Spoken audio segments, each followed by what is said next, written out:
오늘 함께 묵상할 말씀은 사무엘하 19장 31절에서 39절까지의 말씀입니다. 우리는 사람을 도울 때도 나중에 나도 도움을 받겠지.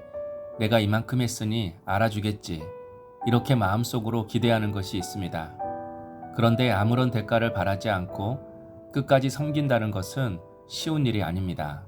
31절 길르앗 사람 바르실레가 왕이 요단을 건너가게 하려고 로글림에서 내려와 함께 요나단에 이르니 압살롬의 반역이 끝나고 다윗이 다시 예루살렘으로 돌아가는 길입니다. 그때 길르앗 사람 바르실레가 다윗을 배웅하기 위해 내려왔습니다. 바르실레는 다윗이 피난길에 올랐을 때 먹을 것과 필요한 것들을 공급하며 끝까지 섬겼던 사람입니다. 32절에 보면 그가 80세였고 큰 부자였다고 말합니다. 그리고 자기 것으로 다윗을 공개했다고 합니다. 보통 80이면 대접받을 나이입니다. 누군가가 돌봐주기를 기대할 나이입니다. 그런데 바르실레는 대접받으려 하지 않았습니다. 오히려 자신이 가진 것으로 다윗을 공개하며 섬겼습니다. 더구나 그때는 다윗이 다시 왕이 될지 아니면 죽게 될지 아무도 알 수 없는 상황이었습니다. 그런데도 계산하지 않고 섬겼습니다. 그는 왕자에 앉아있는 다윗이 아니라 고난당하는 다윗을 섬긴 것입니다. 성도 여러분, 우리는 잘될 사람 곁에는 쉽게 갑니다. 그러나 힘들어하는 사람 곁에는 쉽게 가지 못합니다. 괜히 손해를 볼까봐, 괜히 함께 어려움을 당할까봐 한 걸음 물러섭니다. 그러나 믿음은 형통할 때만 함께하는 것이 아닙니다. 어려울 때 곁을 지켜주는 것입니다. 예수님도 십자가를 지는 사람들의 곁으로 오셨고 우리도 누군가의 십자가 곁에 서는 사람이 되어야 합니다. 34절 바르실레가 왕께 아뢰되 내 생명의 날이 얼마나 있사옵겠기에 어찌 왕과 함께 예루살렘으로 올라가리이까. 다윗은 자신이 어려울 때 은혜를 베풀어준 바르실레에게 나와 함께 예루살렘으로 올라가자. 내가 너를 공개하겠다라고 말합니다. 왕궁에서 평생 책임지겠다는 것입니다. 얼마나 큰 영광입니까? 그런데 바르실레는 그 제안을 정중히 사양합니다. 그러면서 살 날이 얼마 남지 않았다고 합니다. 그래서 자신의 고향에서 남은 여생을 살겠다고 말합니다. 바르실레는 왕궁의 영광보다 하나님께서 지금까지 허락하신 삶에 만족했습니다. 더 높은 자리보다 자신의 자리를 지킬 줄 알았습니다. 더 많이 가지려 하기보다 하나님께서 이미 주신 은혜를 감사할 줄 알고 누릴 줄 알았습니다. 그런데 우리는 늘 더 좋은 환경을 원합니다. 더 높은 자리, 더 많은 물질, 더 큰 인정을 원합니다. 그러나 믿음은 더 많이 갖는 데 있는 것이 아니라 하나님께서 지금 내게 허락하신 삶에 만족하고 누릴 줄 아는 데 있습니다.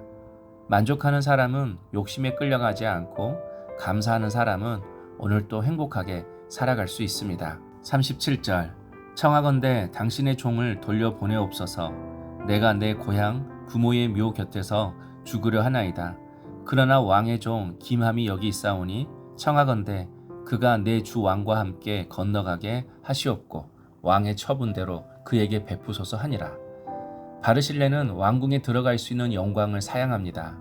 그리고 놀랍게도 그 기회를 자신이 아니라 김함에게 양보합니다.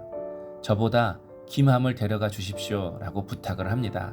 그리고는 왕의 처분대로 하옵소서라고 말합니다. 무비보셋과 똑같이 자기 인생의 처분을 왕께 맡겼습니다. 이것이 성숙한 믿음입니다. 믿음이 어릴 때는 내가 인정받고 싶고 내가 높아지고 싶습니다. 그러나 믿음이 자라면 나는 괜찮습니다. 저 사람을 세워주십시오 라고 하는 마음이 생깁니다. 바르실레는 자기 인생의 마지막을 자신이 높아지는 것으로 마무리하지 않았습니다. 한 사람을 세워주는 것으로 마무리했습니다. 그리고 그 모든 일을 왕의 처분에 맡겼습니다. 우리의 인생도 다른 사람의 인생도 하나님의 손에 맡길 줄 아는 것이 바로 믿음입니다. 그래서 38절 왕이 대답하여 이르되 김함이 나와 함께 건너가리니 내가 너를 위하여 좋게 여기는 대로 그에게 베풀겠고 또 내가 내게 구하는 것은 다 너를 위하여 시행하리라 하니라. 다윗은 바르실레의 부탁을 기쁘게 받아들였습니다. 김함을 함께 데려가겠다고 약속합니다. 또한 바르실레가 원하는 것은 앞으로도 다 들어주겠다고 약속합니다. 왜 이렇게 다윗이 바르실레의 간구에 응답하였을까요? 바르실레가 자기 욕심을 구하지 않았기 때문입니다. 왕이 기뻐하시는 뜻을 구했기 때문입니다. 이처럼 우리의 기도도 하나님의 뜻과 마음에 합할 때 하나님께서 기뻐 받으십니다.